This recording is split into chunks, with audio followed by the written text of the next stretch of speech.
नमस्कार. श्रीमद भगवद्गीता भाग 42.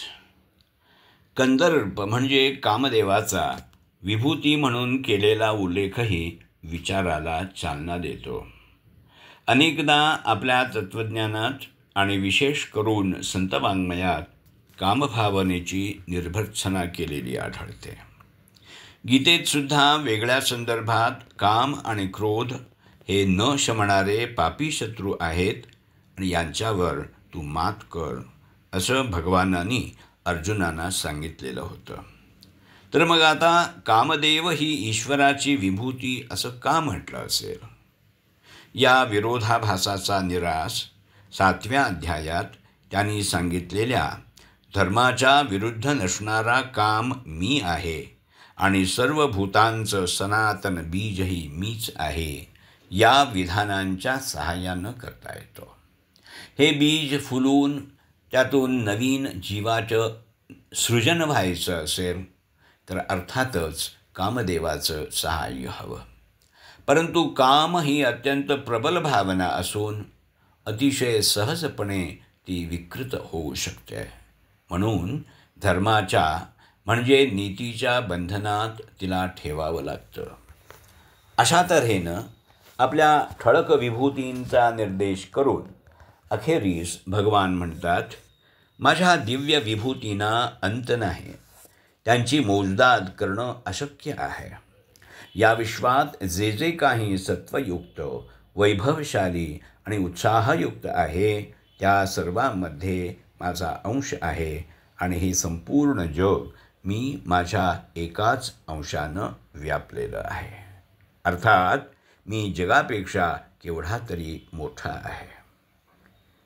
मूर्तिपूजेचा उगम, विस्तार आणि नंतरच्या काळात विडंबन. परमेश्वराच्या विभूतींची व्याप्ती ध्यानात आली तरी आपण आपल्या मर्यादांच्या कक्षेतूनच त्यांचं पूजन करू पाहतो. हिमालयाच्या भव्यतेचं किंवा गंगा नदीच्या विशालतेचं पूजन आपणा सामान्यांच्या आवाक्यापलीकडचं असतं.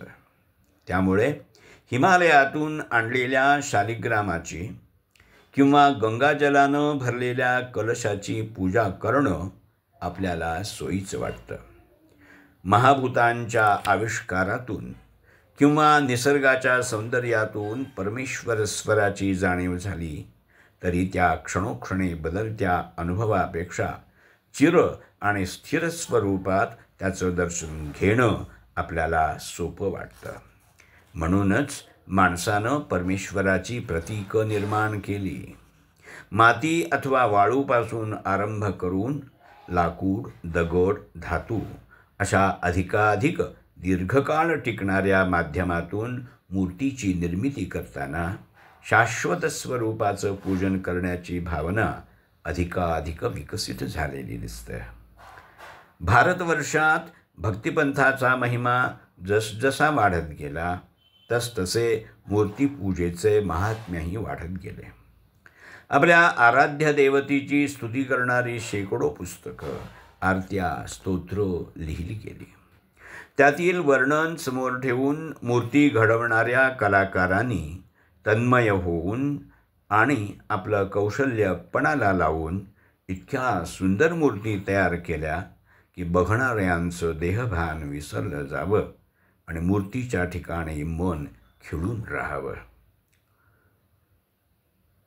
अशा मूर्तींची पूजा करताना नवविधा भक्तीतील स्मरण, पादसेवन, वंदन, आत्मनिवेदन अशा बहुविध पायऱ्या सर्वसामान्यांच्या आटोक्यात आल्या. मूर्तींची स्थापना अशा देखण्या मंदिरात करण्यात आली की त्यांची भव्यता आणि विशालता पाहून भक्ताचे हात आपोआप जुळावेत आणि त्यानं नतमस्तक होऊन आत शिरावं. दुर्दैवानं या सुंदर आणि उदात्त परिकल्पनेचं कालांतरानं विडंबन कसं झालं हे आता आपण पाहणार आहोत. गीतेत भक्तांचे 4 प्रकार सांगितले आहेत. ते म्हणजे आर्त, जिज्ञासू, अर्थार्थी आणि ज्ञानी भक्त. भगवान म्हणतात, या सर्वांमध्ये मला ज्ञानी भक्त विशेष आवडतो.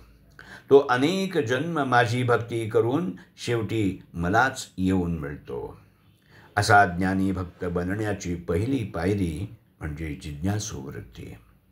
म्हणून जिज्ञासू भक्तही उत्तमच म्हणायचा. आर्त म्हणजे रोगानं, दैन्यानं, वेदनेनं, दुःखानं, अपयशानं, भीतीनं किंवा चिंतेनं पीडलेला. त्याला ईश्वराचा मानसिक आधार हवा असतो. असा भक्त या सर्वांच्या परिहारासाठी मायबाप, स्वामी, रक्षणकर्ता अशा रूपातील ईश्वराला साकडं घालतो, हे साहजिकच आहे. गीतेत म्हटल्याप्रमाणे ईश्वर या जगाचा माता, पिता, सखा, आधार, पोषक, प्रभू आणि ज्याला शरण जावं असं स्थान आहे.